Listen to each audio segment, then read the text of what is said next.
Therefore it says, wake up, sleeper, get up from the dead, Christ will shine on you. So be careful to live your life wisely, not foolishly. Take advantage of every opportunity because these are evil times. Because of this, don't be ignorant, but understand the Lord's will. Saints of God, my eyes have seen the glory and the coming of the Lord. He's trampling out the vintage where the grapes of wrath are stored. He hath loosed the faithful lightning of his terrible swift sword. His truth is marching on. I see him in the watchfires of 100 circling camps. They have builded him an altar in the evening dew and damps. I can read his righteous sentence by the dim and flaring lamps. His day is marching on.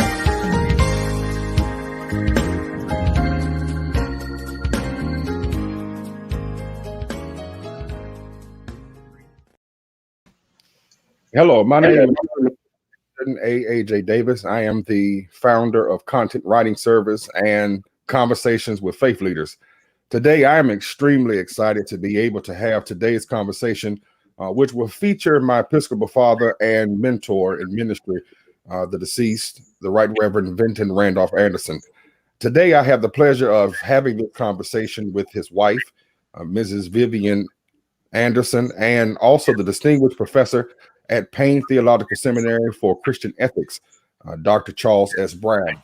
Today, our conversation will feature the ecumenical work of Bishop Vinton Anderson, which was preserved in the book that he started and finished by his wife, an ecumenical hermeneutic, rhyme, reason, and urgency. And so we're going to have a conversation that will talk about his work, his reach in the field of ecumenical work and ministry. We'll also talk about some of his concerns as it relates to theological concepts, as it relates to our current time. Indeed, the work of Bishop Anderson was prophetic. It was on time. Even before his death, he spoke of things that we are experiencing today. And so I encourage you to enjoy this conversation. Feel free to submit your questions in the comments and let us have a wonderful conversation. Please welcome Supervisor, retired Vivienne Louise Chumley Anderson. Dr. Davis, it is good to be here. Thank you for inviting me. Absolutely. And please welcome Dr. Charles S. Brown, the distinguished professor from Payne Theological Seminary, my alma mater. Yes, sir. Thank you. And it's certainly a pleasure to be here with you and with Supervisor Anderson. Listen, I'm excited to have this conversation because this is something that I felt was important for us to talk about. We have dealt with a difficult year. We have seen many different issues that have taken place that relates from racism, violence, individual rights, political scares, and we've also dealt with this global pandemic, and we're still reeling from its effects ever since it took place in March of 2020. And so I'm glad to be able to have you two distinguished individuals to help us have this conversation. So not to belabor the moment, I want to get directly into our first question. Who was Bishop Vinton Randolph Anderson, and how important was his ecumenical reach in the world? Mrs. Anderson, I'll let you go first. Yeah. Bishop Vinton R. Anderson was born in Somerset, Bermuda, not too far from where I lived, and that's where we met at the same church, Allen Temple AME Church in Bermuda. And after his call to ministry, he went to Payne Seminary and also to Wilberforce University. At that time, the two were connected. So he was doing Wilberforce studies as well as seminary studies at the same time. During his tenure at Payne, there was a student whose name was Glover, who was sent by Payne to the first meeting of the World Council of Churches, which took place in Oslo, Norway, right after World War II. And this was the beginning of the World Council of Churches. And Mr. Reverend Glover came back so enthusiastic and full of hope because of this meeting that he had attended. And that excitement, I think, was passed on to Vinton, and he never forgot it. I think about the next year, the school sent him to hear Reinhold Niebuhr and another theologian whose name I don't recall at the time. And he came back really enabled with Reinhold Niebuhr. And that's what he ended up doing his thesis on Reinhold Niebuhr, the impossibility of a just society. But the evidence of his interest in unity has been evident all of his life and through all of his ministry. In every service where we served, every church, he made it his business to join the ministerial associations. And even if they were white, had never had Black members, somehow he managed to become a member and may have been the first to join. And this led to, I believe, his later becoming interested in the Consultation on Church Union. He became a member of that and did some significant work while he was there, became the chairman of the worship and liturgy part of it. And the book that we use, the book of worship that we use in our church now, was the one that he helped to foster.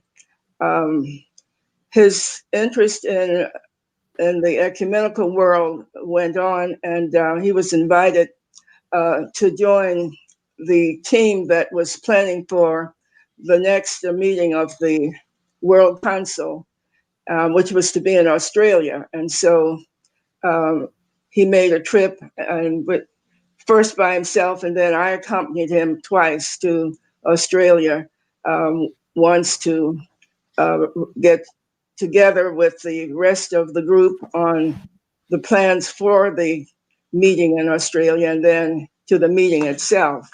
So we had a lot of contact with other people who were of the same mind. Even in his ministry as a bishop, he always used as titles for his themes, titles that were related to union and to oneness. For instance, together with God, we cannot fail. Unity and community.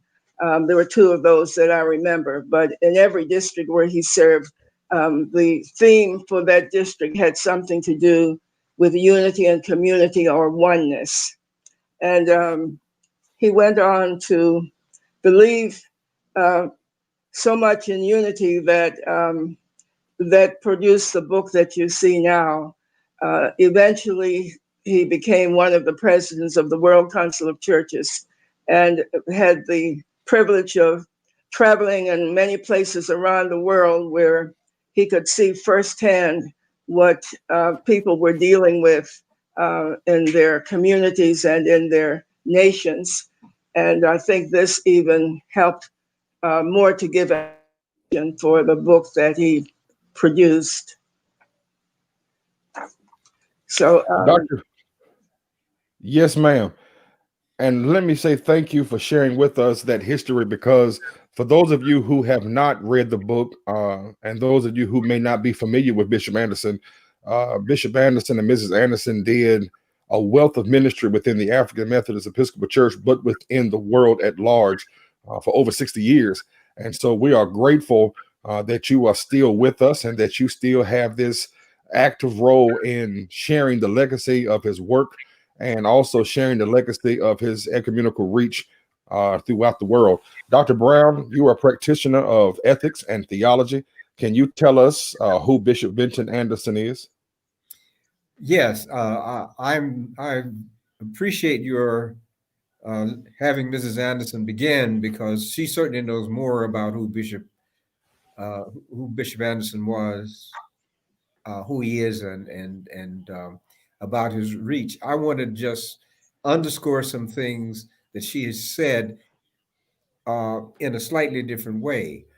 I appreciate him very much because it's clear to me in following his story and reading his work that being involved in ecumenism helped him to have a baseline for faithfulness. That is, the one of the things the ecumenical movement did and clearly did in Bishop Anderson's case was it provided a baseline, a background whereby I would say a context whereby the measure of the faithfulness of the church in fulfilling the claims and call of Jesus Christ um, were articulated by an understanding of faith that he not only held individually or that the AME Church held as a denomination, but was a part of a shared global or ecumenical vision of the call and claim of Jesus Christ. And that was very, very important. Uh, and his going on to those positions of leadership and to the experiences that Mrs. Anderson describes in terms of the places that they went and the things that they observed and the service that they rendered. He was able not only to receive, but to make an outstanding contribution. And the whole thing about unity, the fact that we lose so often is in our isolation, in our viewing the church as a congregation only, or a denomination only, or a faith tradition only, like Methodist, is that as Bishop Anderson so often emphasized, Jesus' prayer that we be one as he and the Father were one. And that oneness extends beyond the local church, beyond the denomination, and encompasses the whole body of Christian people and the whole community of Christian communions. So that ecumenical reach and involvement and participation and leadership is vital and was a fundamental way of enhancing, giving impetus to the tremendous leadership that Bishop Anderson provided as a bishop in the AME Church, and also that he provided in his contribution to the National Council and the World Council and COCU and all the other ecumenical organizations in which he participated. Bishop Anderson was an outstanding and amazing individual. Just a point of context, I came to know Bishop and Mrs. Anderson when I was, I believe, 7 or 8 years of age, living here in North Carolina, attending the annual conference as a YPDer.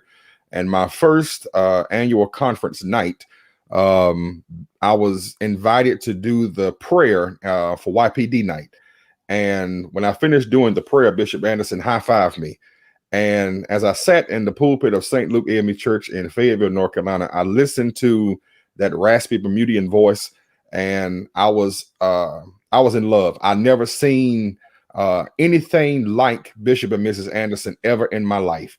Majestic, amazing, godly, saintly people. And as I got older and entered the ministry, started preaching at 9 years of age, the influence of Bishop Anderson in my life shifted in a tremendous way.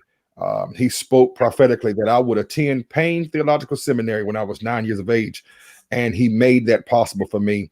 And so throughout my life, I was always impressed with his reach and every chance I had to engage in conversation with people, particularly about ecumenical work and sharing our faith, not just what we individually believe, but how we can learn from each other's faith practices. I always brought up Bishop Anderson. And so I would like to share a video at this moment, a preaching of Bishop Anderson, the pace setters that he preached in 2002 at Chautauqua Institute.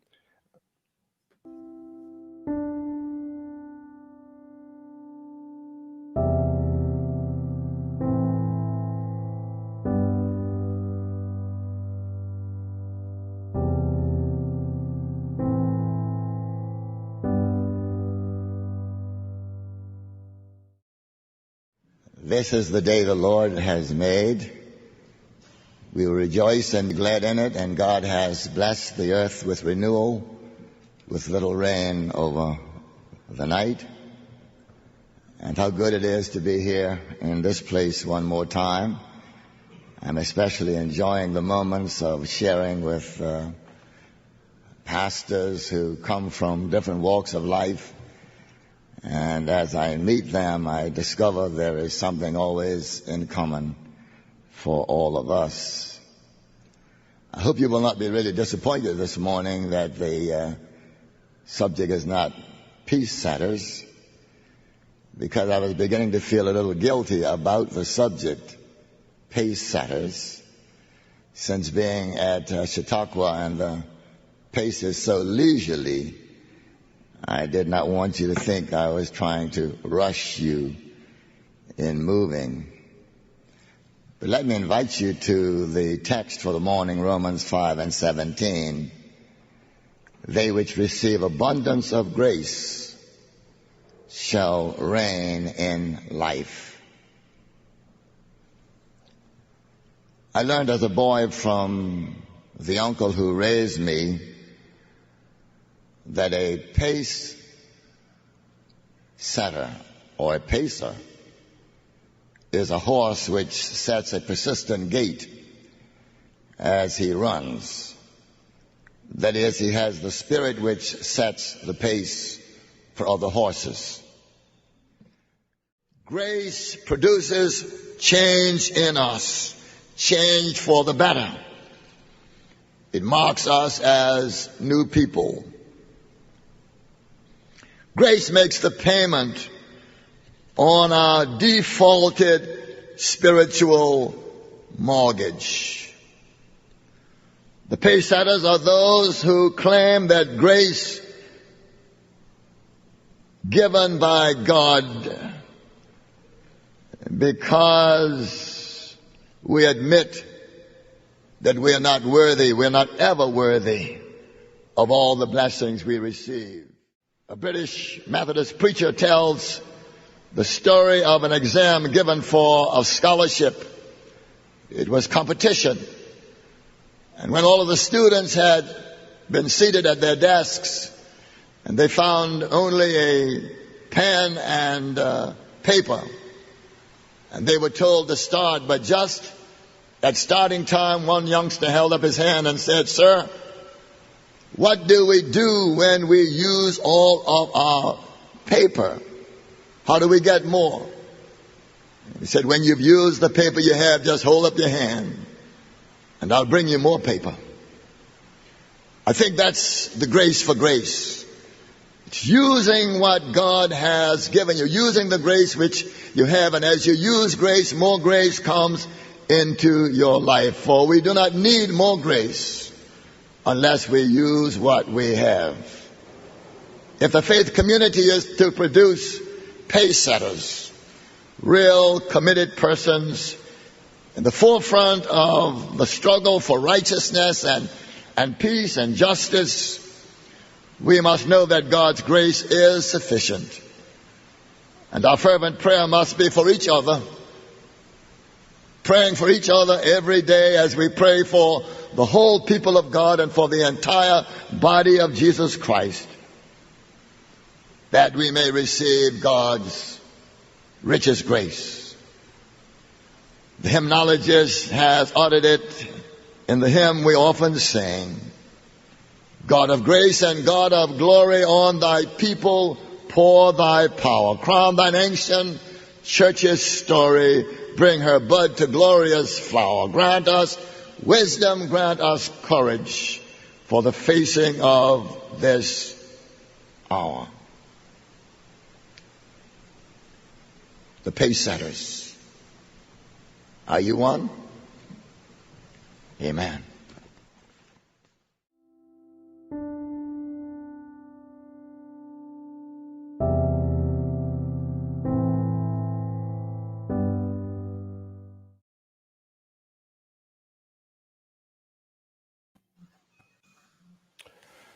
Absolutely amazing. Absolutely amazing. What a brilliant homiletical genius. What a prognosticator. What a theologian. What a spirit-led individual who, in his preaching moments, preached with such energy and compassion that it overwhelms me today. I want to ask our second question, and I want Mrs. Anderson to start first. Supervisor Anderson and Dr. Brown, in your own words, tell us about the significance of developing an ecumenical hermeneutic in our present culture, and what would that theological framework look like? Well, I think the hermeneutic is a term that I think theologians are more familiar with, and they would use their knowledge and education and skills to figure out how the gospel and the current climate in our world would fit together. I'm not a trained theologian, so I just have my own beliefs that I've developed over the years and with the experiences that I've had around the world and in the places where we have served. So I think, however, though, that developing an ecumenical hermeneutic is one of the most significant undertakings needed amidst the current trials that we are facing in our nation and in the world. And you may note that the title that Bishop Anderson gave his book was An Ecumenical Hermeneutic, Rhyme, Reason, and Urgency, with the emphasis on urgency. So the rhyme was based on John 17:21, in which Jesus prayed that they all might be one. And the reason is that Vinton saw the disinterest forming in what was once a fervent movement for unity following World War II, and that the World Council had provided for the world after that horrendous war. And so therefore, he saw, as we were retreating from that commitment that we had made to world unity, he was very concerned. And he saw that there was a neglect of the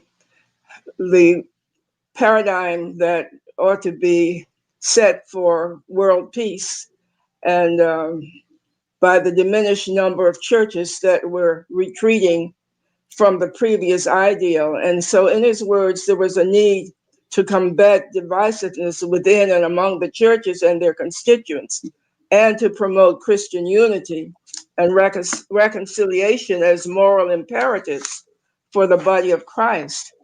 And so this was the reason, the rhyme that he gave.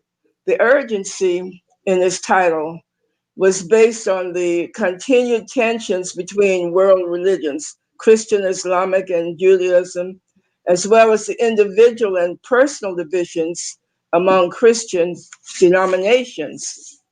And in addition, he sensed that our country and our world were already facing issues of monumental danger, with a possibility of global conflict, as well as internal issues of racism, greed, climate change, the disregard for human life, which was evident in the mass killings, and increasing poverty.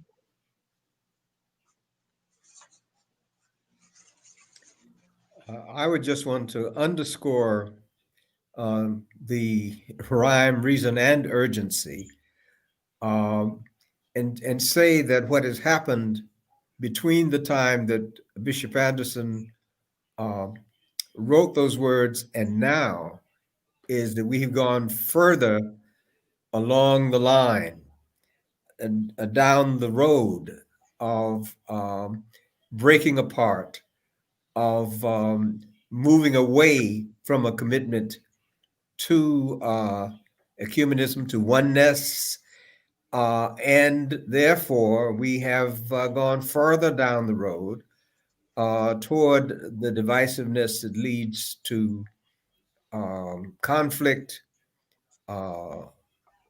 injustice, increasing injustice, and a departure from peace.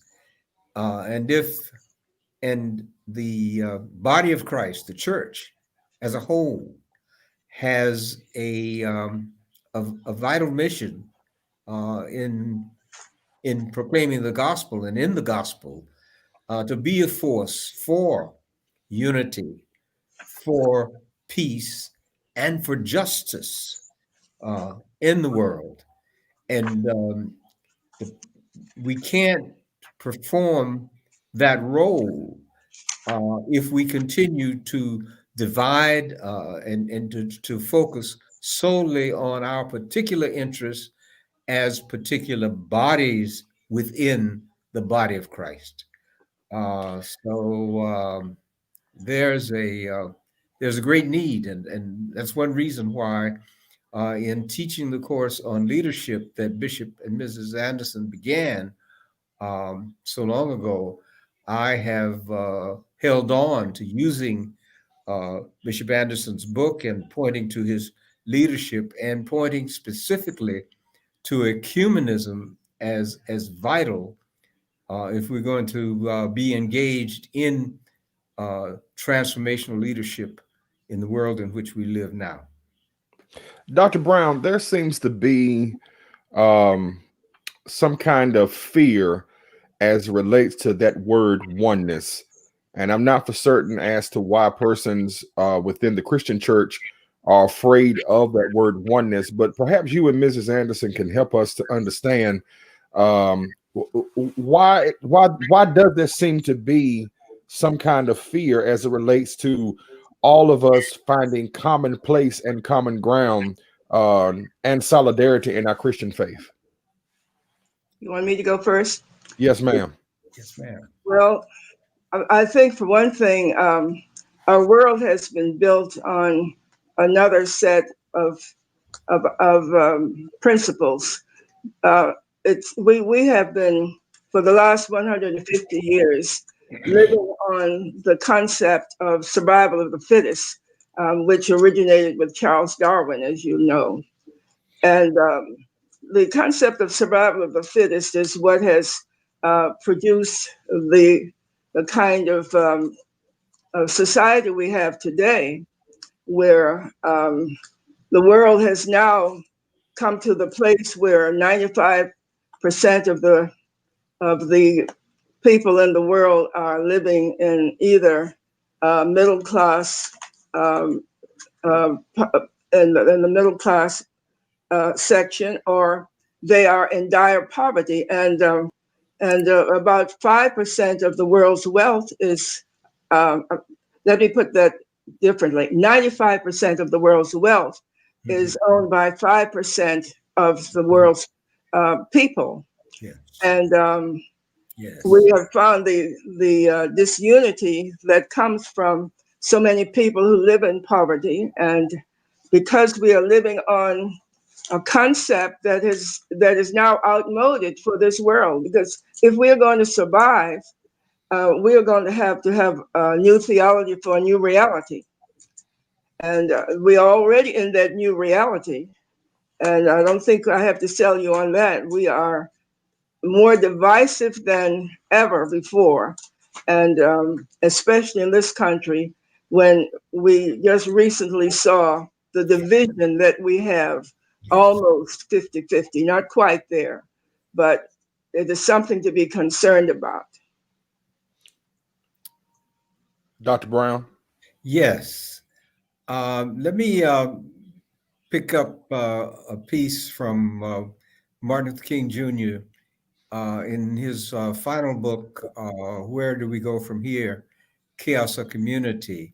He had a chapter on the World House in which he started out by referring to a writer, an author, who had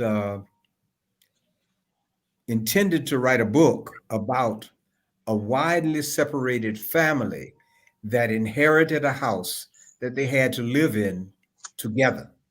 The point about what Supervisor Anderson said about 5% of the world's people owning 95% of the wealth and 95% of even the so-called middle class left with the remaining 5%. That world house remains in critical danger because people are not going to be able to live together and foster peace and justice in under those kinds of conditions, where those who have neglect and overlook the conditions and needs of those who do not. We are wrestling with that in our own country right now. As Supervisor Anderson said, we just saw the assault on the United States Capitol, which called attention to the deep rift and division within America as a country, within our own democracy, where some people have decided that the country belongs to them, and it doesn't matter what voters determined. They were determined to hold on to the person who was in the office of president, who abused the power, who did not believe or submit to the process of truth and truth telling. So we are in a very, that puts us in a very dangerous kind of situation, and people, and it shows that people don't want oneness because they feel they are going to get lost, that they will not be preserved, that their interests not be preserved.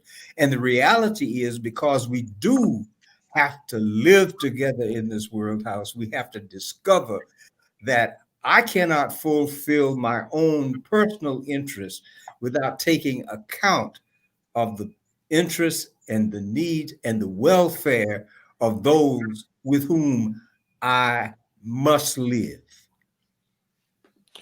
Dr. Brown, thank you for pointing that out and for also pointing to Dr. Martin Luther King's theology and shaping the idea of oneness around the beloved community.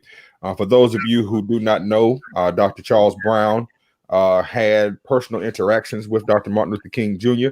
Can you speak a moment about that? Yes, I can briefly. I had a couple of personal contacts with Dr. King and with his family.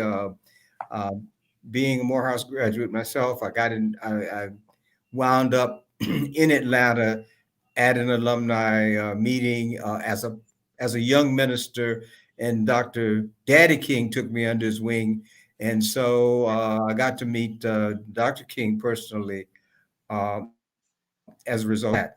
But also, I became a student at Morehouse College, much like Martin Luther King Jr., as a teenager. I was an early admission student, an adolescent, and I grew up under the influence of Dr. Benjamin Elijah Mays. And therefore, as I worked with Dr. King, because I started early. Dr. King was assassinated in 1968. I was teaching at United Theological Seminary. In 1970, I started a course on the theology and ethics of Martin Luther King Jr., and I realized that he and I were both formed in our adolescence.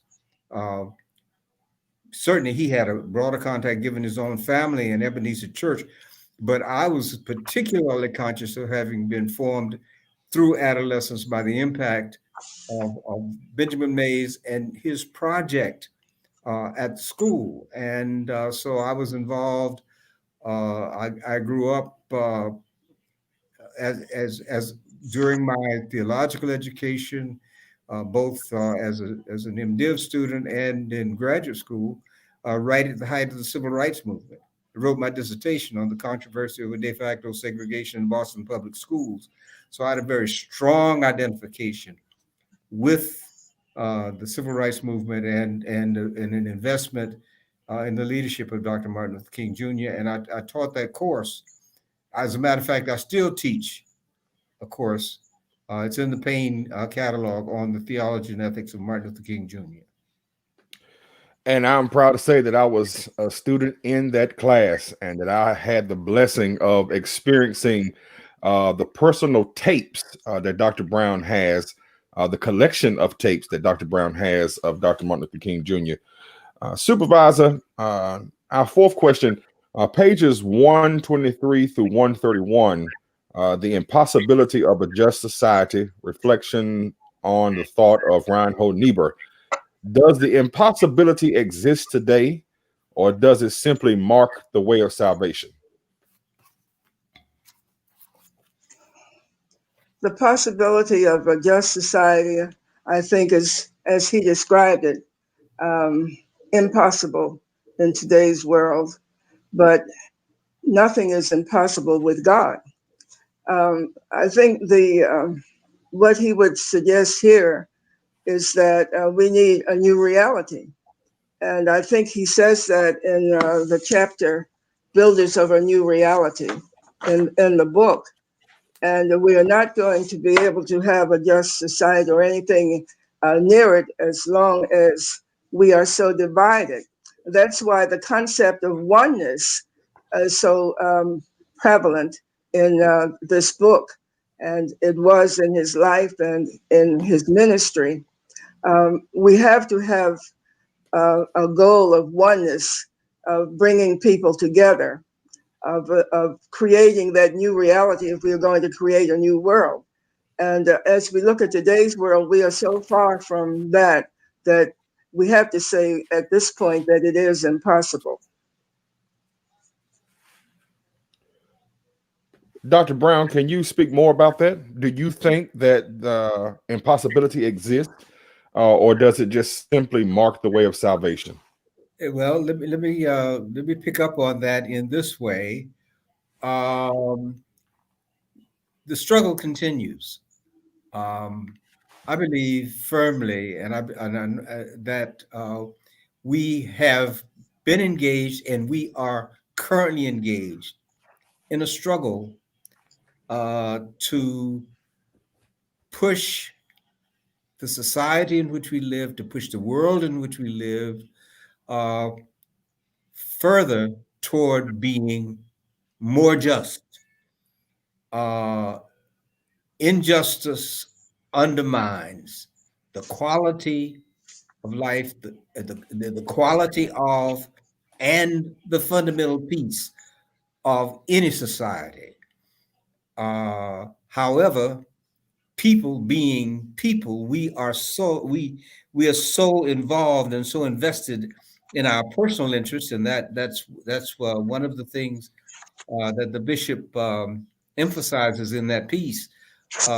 It's very clear that he really did grasp Reinhold Niebuhr's understanding about the nature of human beings and about the implications that had for social justice and also for personal individual ethics. So that being even at our very best, we are so undermined by our own anxiety, by our own need and our own pride that we can't be depended on to really to put the interest of the community as a whole above our own interests. That we can't do that unless be able to move beyond, outside of ourselves, through the grace that the bishop was talking about in the sermon. I mean, it's because we have been grasped by that grace that we realize the call and the need for us to seek to build a community, to seek to build relationships in a society where we can, in fact, live together without being at each other's throats and without our competition with each other tearing us apart and plunging us into a situation of injustice and peace. So that the impossibility remains with us, but the struggle continues because we must have justice. Without justice, we cannot have peace. And one of the things Reinhold Niebuhr said in another place is that he said man's capacity for justice makes democracy possible, but his inclination toward injustice makes democracy necessary. And that's the dilemma. That's the dialectic that defines that impossibility. So the struggle continues. We must become more just, or we destroy ourselves. And what we saw on January 6th is a perfect evidence of that. I would agree 100%. Absolutely. And one of the things that I was concerned with was that as we look at the events of this global pandemic, one of the things that we have certainly seen is a lot of bad theology. And as preachers, Dr. Bryant, I'm sure you are the retired pastor, senior emeritus pastor of the Bethel Baptist Church in Dayton, Ohio. Excuse me. Dr. Brown has such a interwoven connection with African Methodism and the Baptist Church, but we often forget that he is a Baptist preacher. But we claim him. But as the retired pastor of Bethel Missionary Baptist Church in Dayton, Ohio, I'm certain that you have seen the ugliness of bad theology. Absolutely. I have to keep reminding people, I grew up in AME. I became a Baptist. And now that but I'm rediscovering the value of the connection. And I'm very proud of my AME heritage. But the supervisor wanted to say something in response to it. I want to hear what she wanted to say. Well, now I know why we connect. But on piggybacking on what you said previously, I believe that God has given us a choice between apocalypse now or the birth of a new and better world. Yeah. Because you asked me just now about the impossibility of a just society. And I'd like to say that God always gives us choice. And there is evidence to support that, I believe, in the new science, which we are not paying enough attention to. And if you don't know much about it, I'd like to introduce it as quantum physics as one of the things that has given me the greatest hope for life in this world, if we can only get hold of it. Many renowned thinkers and writers believe that it's not a coincidence that quantum physics is the science of this world right now. It needs to replace the old science of Darwin about survival of the fittest, because quantum physics is about oneness. It tells us that we are all made of the same stuff, that we are all energy.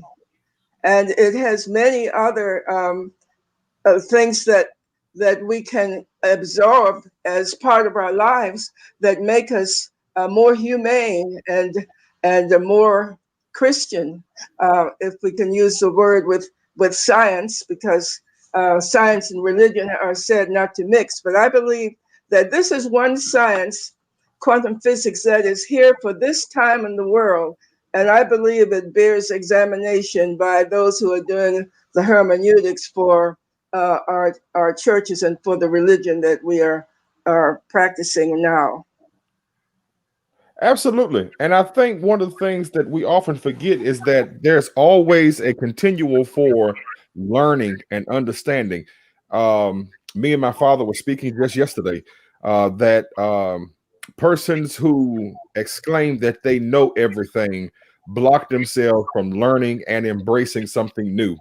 And as we try to understand God, and I think one of the things that I appreciate about Reinhold Niebuhr is that in his theological discourse, he never talked in a sense, or nor did he write in a sense that he knew everything. Even as he talked about the impossibility of a just society, it wasn't written or spoken in a language that was definite, that it either is or it is not. And so I think as we continue to live, and as we continue to be open, and Dr. Brown, you can help me with this as well as Supervisor, because she and I have conversations about this all the time. If we open ourselves up, I think we can really embrace the statement, as I understand God. Yeah. And I was going to say that I heard Karl Barth talk about impossible possibility. Yes. And that's what we're talking about here. There are things about us as human beings that get in the way. We are not simply able to work and fight for justice, but the conditions in which we live let us know that if we aren't engaged in the struggle on the side of justice, and that's what I understand Supervisor's emphasis on choice. I mean, we choose where we are in the midst of this struggle.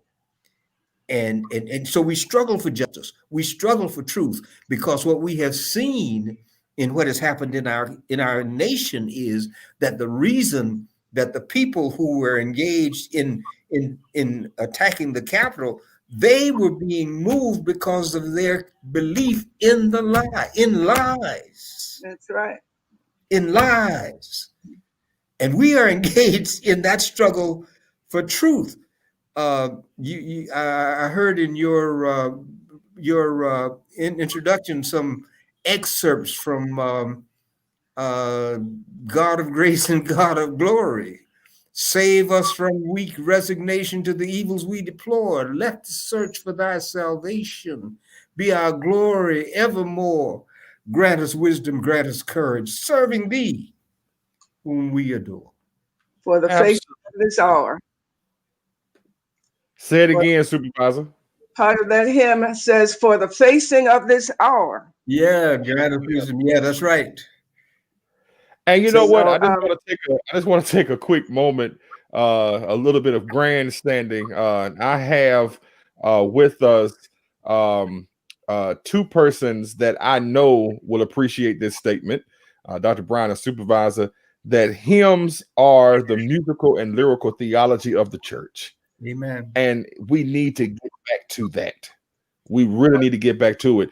Mrs. Anderson, you wrote the current hymnal that we use within the AME Church.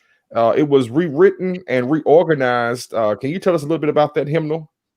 That's the hymnal that Bishop Anderson produced when he was chairing the bicentennial. It was called then the Bicentennial Hymnal, and the Commission on Worship and Liturgy worked with him as chairperson to produce that hymnal. It is still the hymnal we're still using, only we've taken off the name Bicentennial because that was way back in 1987.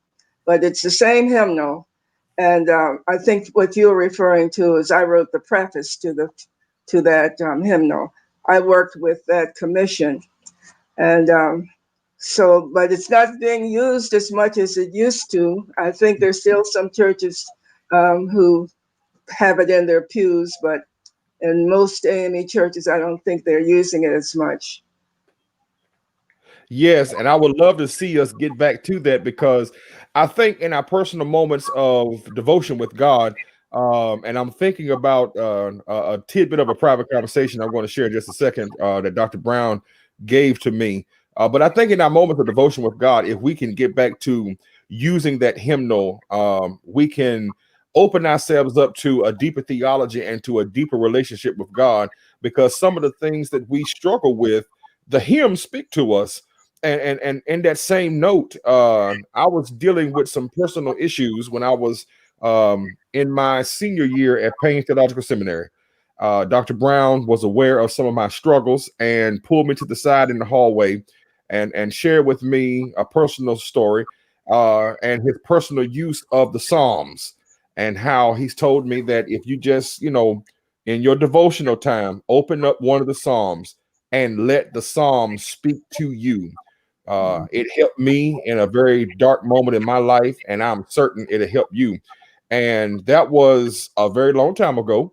I'm not even sure if you remember that moment, Dr. Brown, but that spoke to me, and I have never forgotten it. I've never forgotten that. And so, but I can appreciate it. yes, sir. Yes, sir. And I'm certainly grateful for that. Go ahead, Dr. Brown.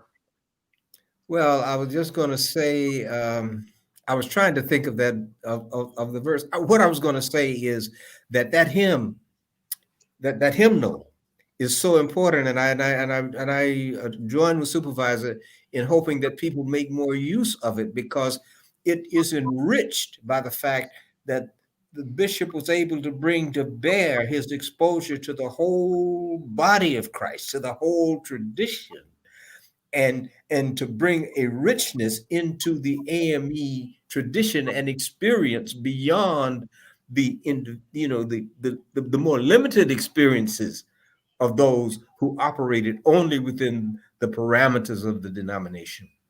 And not only that, Methodism has always been known as a singing denomination. Yeah. Because most of the hymns that we sing were created by the Methodist pioneers, Charles Wesley in particular, and some hymns there by John Wesley. But Charles Wesley wrote almost 8,000 or 9,000 hymns. Some say 6,000, but some say 8,000 or 9,000 hymns. Wow. That we still use today. Absolutely. And in your preface of that bicentennial hymnal, that is, I think that's what you titled that preface, a singing people. And that has always been a part of the African American experience.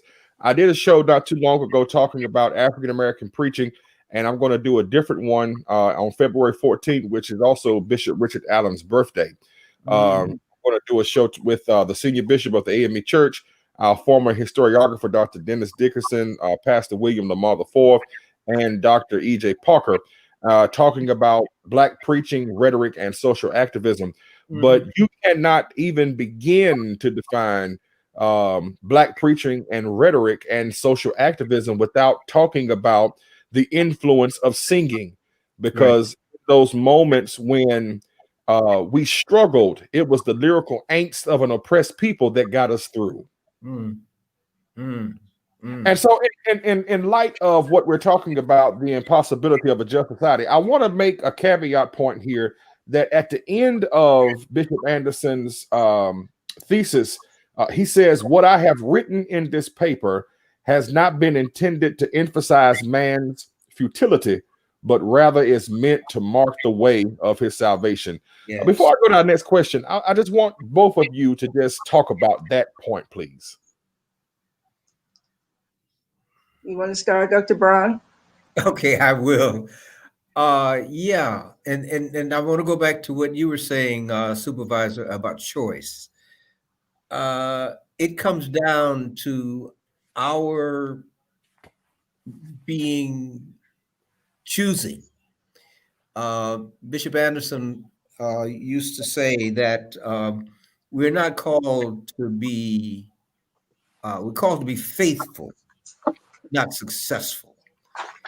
And that choice to choose faithfulness to God and to God's calling and claim upon our lives as the vantage point from which we engage in the struggle. That's what I understand and interpret what's going on when he talks about the way of our salvation, that God has reached for us. God so loved the world that he gave his only begotten Son, that whoever believes in him would not perish, but have life, everlasting life. And God has reached for us and claimed us and pulled us in that direction. And we are touched and claimed to choose to move that way. Supervisor? Well, exactly what he says, but I think he sums it up. Vinton Anderson sums it up in that chapter I referred to just now on Builders of a New Reality. The kind of world we live in now is growing further and further away from religion. The word religion has gotten a bad name here recently, in case you're not aware of it. But people tend to think more about spirituality, and that's a whole new subject. So I won't even try to get into that now. But in his chapter on Builders of a New Reality, he says it's not about how you live, but what your life means. Not what you own, but the meaning of ownership. Not who you are, but whose you are. And those who would build a new reality have no need to put people in the wrong, but rather can allow others to be different.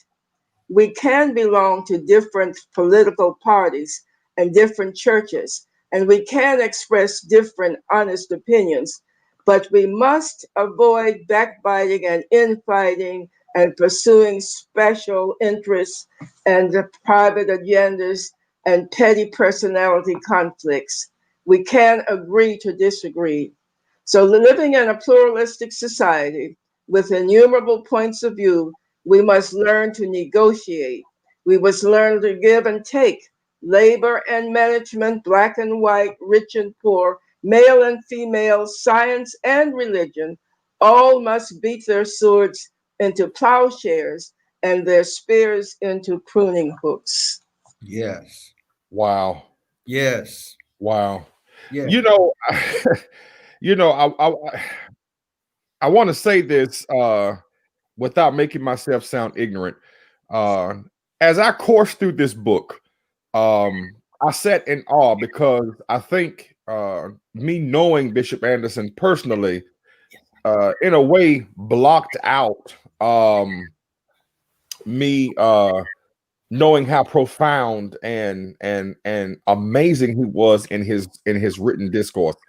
And so as I listened to those words, Supervisor, it really, really blessed me because it opened up my mind to understanding how passionate he was about the things he preached and the things he taught. I agree. So I want to ask this this next question. Bishop Anderson talks about on pages 185 through 189 when neglect becomes violence.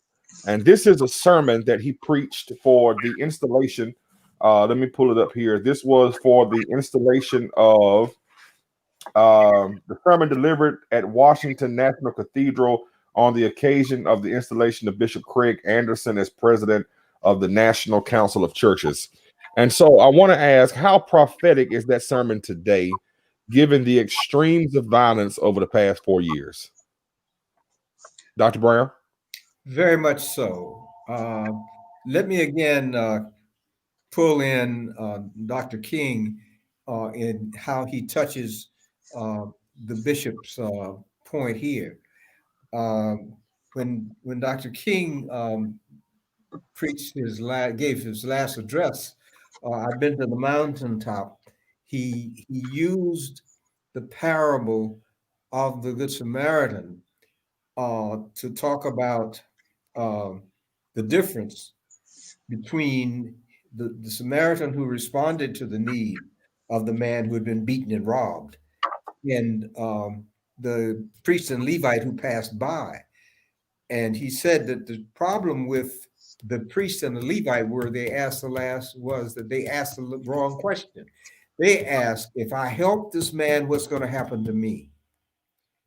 But the Samaritan asked the question, if I don't help this man, what's going to happen to him? And so when when Bishop Anderson talks about how neglect begets violence, and refers to the fact how often the church just does nothing about victimization of the oppressed, about the victimization of people in our society, our silence on domestic violence, our silence about injustice, our refusal to get involved in the fundamental kinds of concerns and questions that are affecting people's lives.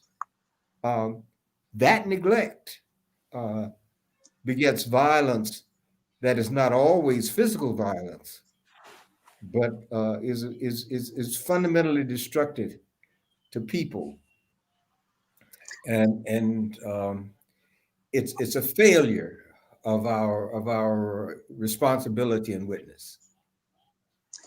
You're absolutely correct. I think that's what we're seeing at the top of our nation right now.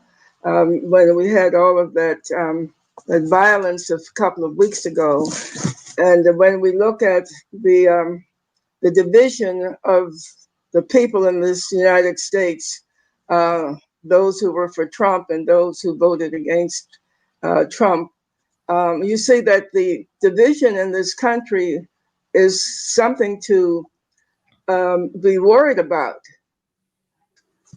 With the number of people who thought that Trump was their savior, yes. It's amazing that they would go to the lengths that they went to prove how much they needed him and wanted him. Yes. We have a problem when that many people in a nation that we call prosperous believes that they have to have somebody like Trump to be their leader. And so we need to examine what's going on with people like that. And they are people who feel marginalized. They're people who feel it's not just a racist thing that they're experiencing. The racism is part of the feeling of neglect, and the feeling that they've been violated and that they've been left out. Yes. And so the Black people have been experiencing that for a long, long time, and we still are. So we have a lot of work to do in making people feel that we have a lot to contribute to this country, but this country has even more to contribute to us. And so when he talks about when neglect becomes violence, he made it his business when he was in the 5th District, for instance, in a meeting with the gangs right after what was that incident with one of the Black men? I can't think of his name right now, but in Los Angeles. Rodney King. Yes, Rodney King and the police. And so he met with the gang leaders. He and a number of the ministers and parishioners had a conversation with the Black leaders of the violent group. And the question was, what can the church do to help you to feel like you are more a part of our society? And their answer was, the church can help us to be more spiritual. But they didn't say more religious. They said they can help us with our spirituality. And I think that said a whole lot.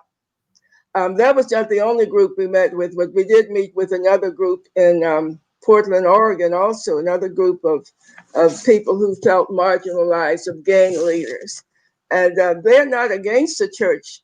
They're not against people who are in the church, but they feel like the church is against them.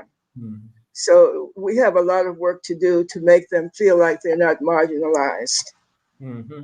Mm-hmm. You know, I'm not for certain the time frame, but there was a sermon that Bishop Anderson preached at Fame AME Church And I want to say that it was aired on Facebook a couple of years ago, and it's a part of the archives at Fame AME Church. But the sermon was titled The Burden of Choice. And he talked about how we must make the decision of what we're going to do as it relates to our work within society. And it's a twofold choice. I want to point here on page 186. He makes this assertion. Only too often the church, in whatever context, does nothing about the victimization of the oppressed.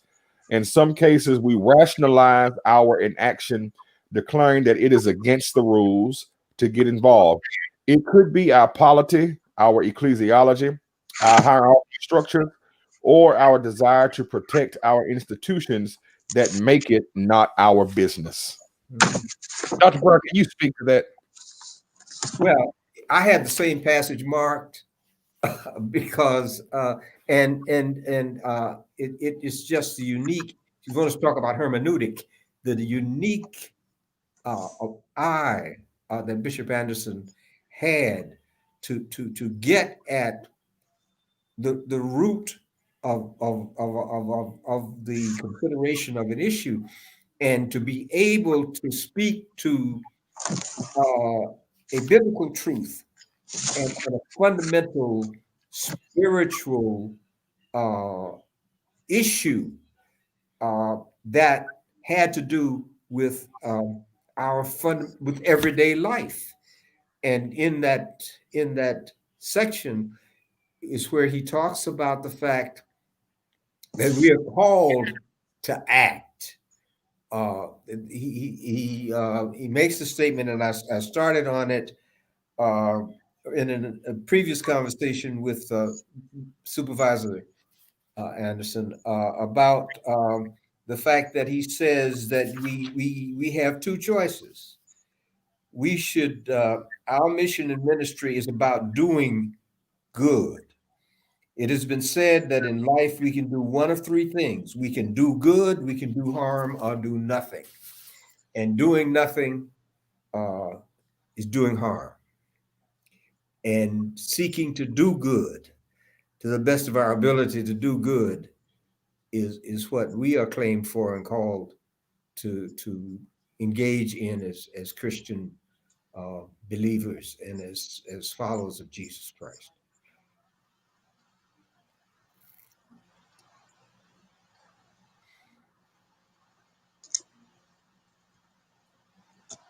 Okay, something happened here at the house with the alarm system. I'm not for certain what happened. Can you all see and hear me? Yes. Yes, right. Okay, so I cut off at the end as he was making a point. So if you can pick back up where you were. Where I was? Yes, sir. Okay, I went from where you put us.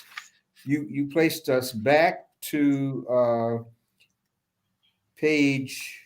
I would move forward to page 188, where he says that it has been said that in life we can do one of three things. We can do good, do harm, or do nothing. That is to say, we can help, we can hurt, or we can do nothing about human need. In the parable, the alternative of doing nothing falls into the same category as doing harm. The priest and the Levite did not beat the victim. They did not take his money, but they also did not stop to help. And I was just calling attention to the fact of his emphasis on the need for us to act in ways that help. Absolutely. Supervisor? Well, I think he even is more explicit in that same chapter on page 187, where he says violence is when the few and the wealthy benefit at the expense of the many who are poor. Jericho roads still exist, and we are the new priests and Levites. We dare not pass by on the other side. The matter of neglect becoming violence seems to fit the ancient confession regarding the sins of commission and the sins of omission. How often have we not prayed, Lord, forgive us for the things we have done, should not have done, and for the things we have left undone and should have done? Absolutely. You know, if you take a look at the end um, of this section of his work, he says, "So in our wholeness, in our commitment to Christian unity, we are all to act on behalf of the family of God, and act we must." The letter of First John sums it up. Christ laid down his life for us, and we, in our turn, are bound to lay down our lives for our sisters and brothers. And I want to make the point that that is not an exclusive mandate, that is an inclusive mandate. And that we have to consider that as society and culture changes, so must our theological conception and understanding, and dare I say, our cultural hermeneutics. Am I right about that, Dr. Brown? Yes. Supervisor, would you agree? Certainly, yes. And so, with that, I want to make the point that the work of building a better society and the work of developing an ecumenical hermeneutic that reaches beyond self and beyond denomination begins with conversations like these. Being able to talk about our understanding and digging into our collective understanding of that phrase as we understand God. None of us have all the answers, but certainly we can better prepare ourselves for doing the work that is ahead of us. Very briefly, you will find this interesting, both of you. There was a conversation on social media that I participated in a couple nights ago, and it was a group of preachers talking about the benediction that Dr. Sylvester Beeman gave at the inauguration. And they criticized Dr. Beeman because he did not end the benediction in Jesus' name. Oh my goodness. And so the persons invited me to talk because they know me to be an AME, and they know that I knew Dr. Beeman personally. And as I exclaimed to them, yes, I'm an AME preacher. Yes, I know Dr. Beeman personally. He is my friend. He's my frat brother. He and I took classes at Payne Seminary together. But you have to understand something, context, and you have to understand the personal, the individual who gave the benediction. Training prepared him for that stage, but also understanding that President Biden's inauguration theme was the unification of the country. How appropriate it was that Dr. Beeman ended the benediction in the collective name of our faith. And Yes. I think we do ourselves a disservice when we try to make God personal, or when we make faith or understanding faith personal and akin to denomination. Supervisor, can you just speak to that? How did you feel when you heard the benediction? Oh, I felt it was very appropriate, and it was well done, and I thought it covered everything that it should have covered. Dr. Brown? Yes, and I especially want to join with you in your comment about how the benediction was concluded, and I noted that it was, and I thought that it was most appropriate because, as you say, the president emphasized unity and inclusion, and the benediction was being offered not just for those of us who are Christians. There are we do live in a pluralistic community. I mean, the United States is no longer just people who are believers in the sources of the scriptures, the Judaistic and Christian faith. We have believers. We have people from all faiths, and the way he concluded that benediction embraced all the people of a variety of faith traditions for whom and on whose behalf that benediction was being offered. Absolutely. I think it addresses what he says about the other part of his introduction when he talks about the reason, the rhyme being in John 21, that we all might become one. He said, remember that there are those in another fold, that there shall be one fold and one shepherd, even though we have our differences. Yes, yes. Absolutely. So just for understanding, Supervisor Anderson, those who may be interested in purchasing the book, what is the cost of the book? The cost on the book on the back is $20. Okay, $20. I'm going to make sure we put this on the screen. Yeah, that postage if we postage. Okay, so persons need to write to you, and they need to include in their letter how much? $20. Okay, good deal. And I'm going to make sure that this is posted here so that those of you who are watching the show live, there it is. If you want to purchase your copy of the book, you can write to Supervisor Anderson and include your money, and you will get a copy of this book. And I also want to point out that this is something for those of you who are looking to get into seminary. I want to encourage you to think about Payne Theological Seminary. It is the oldest African-American conservative theological seminary in the world, founded by our people and the members of the African Methodist Episcopal Church. Payne Theological Seminary focuses on an Afrocentric theology, and it incorporates the hermeneutic from our perspective at every level. And Dr. Brown can certainly testify to that we incorporate our Afrocentricity in every aspect of learning at Payne Theological Seminary. And so you may want to consider, those of you who are looking to go to seminary for the first time, or those who are looking to expand your preparation for ministry. Supervisor and Dr. Brown, I ask all of my guests this question, and so I would like to ask you. We've been here for a good while, and so as I conclude our conversation, I would like to get your perspective. Supervisor, using the context of our conversation, define unholy silence. May I first add that they can also contact Anderson Books 52 at gmail.com.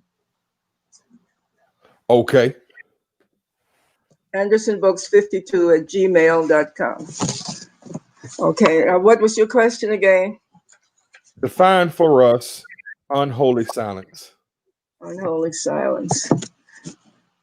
I would imagine that's staying silent to protect yourself from being criticized, even when you know that there is something that you can do to help, or even if it's something that might cost you dearly, and if it's worthwhile, if it's necessary, and you stay silent, that is unholy silence. Dr. Brown, can you define, using the context of our conversation, what is unholy silence? Well, I would go back to the point that Bishop Anderson makes in neglect and violence. The silence, the refusal to speak up, to say the word that you know needs to be said in situations where that word can make a difference in the lives of people who are otherwise being hurt by the circumstances in which they find themselves. And we see that in our society today. There's an unholy silence by the people who refuse to call to refuse to say that the former president, number 45 of the United States, was not only lying, but was wrong when he refused to acknowledge the results of the election, and when he worked aggressively to try to reverse those results so that he could remain in power. And that silence continues. Today, Senator Rand Paul refused to say that the election was not stolen. It's amazing. It's amazing how we're still dealing with that kind of what I have come to term, but not me personally. W.B. Du Bois in Dark Water, in his essays in the book called Dark Water, he talks about whiteness and white privilege, and he talks about how whiteness relates to poor white citizens of this country in the 19th and 20th century, who maintained their anti-blackness, who was against black people on every front. And then he says white privilege is the capitalism that builds America, and that it does not extend to all white people, but that it is to those who are affluent, in their finances. And he says of both, they think that they have ownership to any and everything. And strange as it is, I noticed a couple of days ago, one of the congresswomen, she made a video on Twitter saying that today, I think it was the day after his inauguration, Joseph Biden's inauguration, she said, today, I filed impeachment, articles of impeachment against the president. The man was just inaugurated. Right. And we're already dealing with this kind of protest. We haven't even gotten half of Congress to admit that the man won the election.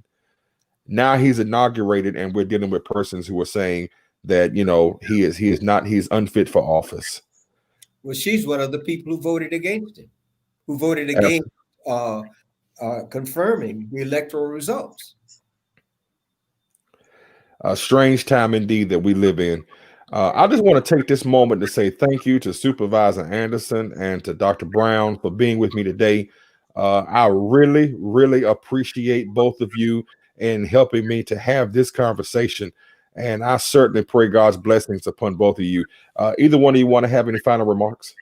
Yeah, if you have time, can I tell a brief story about yes, ma'am. When Vinton and I visited Chile on a fact-finding tour for the World Council.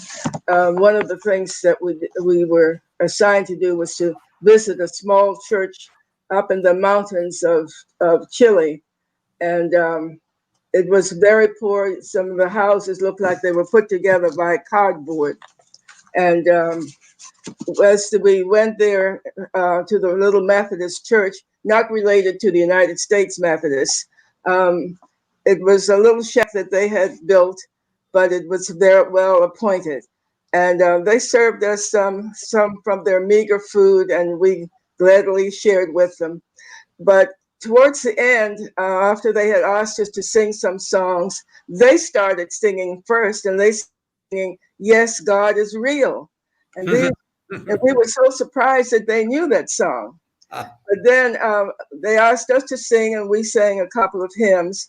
And then together we joined hands, black and white together. There was a woman from Africa and another black person, a white person, two white persons, and Vinton and myself. The children fell in love with Vinton Anderson, and they were climbing all over his knee and pulling on his tie, and he just loved it. And they had asked him to preach a brief word, which he did. But as we closed, we held our hands together, and everybody broke out in singing, "We Shall Overcome." I think that was one of the best memories that I have of our visits anywhere. That story is in the back of this book, Ecumenical Hermeneutics. Again, I can't thank you both enough for being with me today. Bishop Anderson left us in 2014. My life was changed with his passing, but I'm grateful that I still have the connection with Mrs. Anderson, whom I affectionately call Mummy.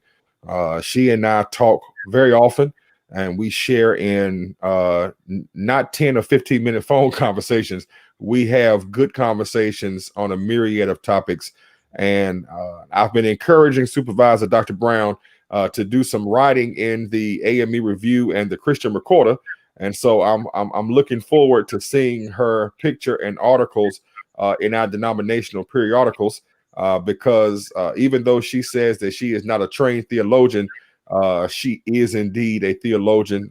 She has worked side by side with Bishop Anderson. She's taught classes at Payne Theological Seminary.